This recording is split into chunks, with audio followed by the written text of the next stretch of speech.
இது அஞ்சலியுடைய 21வது வார பயணமாகும். இன்று அஞ்சலி தனது மருத்துவரை காண செல்கிறாள்.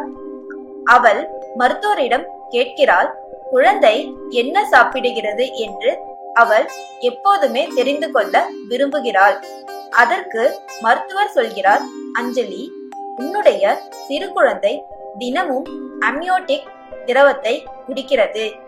இதை கேட்டு அஞ்சலி மிகவும் ஆச்சரியப்படுகிறாள் மற்றும் அதன் செரிமான அமைப்பு செயல்பாட்டில் வைத்து இருக்கிறது. அம்னியோட்டிக் திரவத்தின் சுவை தாயின் உணவை சார்ந்து இருக்கிறது. அதனால் அஞ்சலி ஊட்டச்சத்து மற்றும் சுவையான உணவை சாப்பிட வேண்டும். குழந்தையின் சுழற்சிக்கல் முறை இப்போது நன்கு வளர்ந்து இருக்கிறது.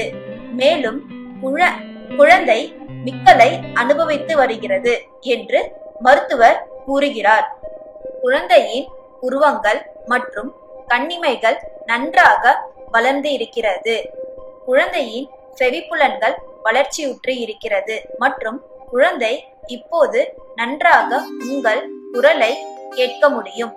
அதனால் மருத்துவர் அஞ்சலியிடம் கூறுகிறார், அஞ்சலி, ஏன் உன் குழந்தைக்கு ஒரு அழகான பாட்டு அல்லது ஒரு அழகான கதையை படித்து காட்டக்கூடாது? அஞ்சலியும் கால்களில் வீக்கம் மற்றும் வலி உண்டாகுவதாக மருத்துவரிடம் புகார் கூறுகிறார். மருத்துவர் அவள் இரவில் தூங்கும் போது அவள் கால்களுக்கிடையே ஒரு தலையணையை வைத்திருக்க வேண்டும் என்று அறிவுரை கூறுகிறார். இது வலியிலிருந்து நிவாரணம் பெற உதவும். அவள் நீண்ட நேரமாக ஒரே இடத்தில் நிற்கக்கூடாது, ஏனென்றால் கால்களில் வலி ஏற்படும்.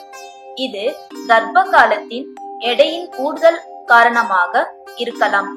கவனமாக இருங்கள் மற்றும் உயர் குதிகால் அணிவதை தவிர்த்து வசதியான காலணிகளை அணியுங்கள்.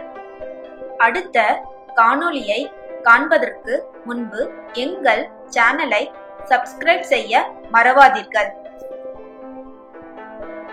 மறவாமல் புதிய காணொளிகளுக்கு சப்ஸ்கிரைப் பட்டன் மற்றும் பெல் ஐகானை கிளிக் செய்யவும்.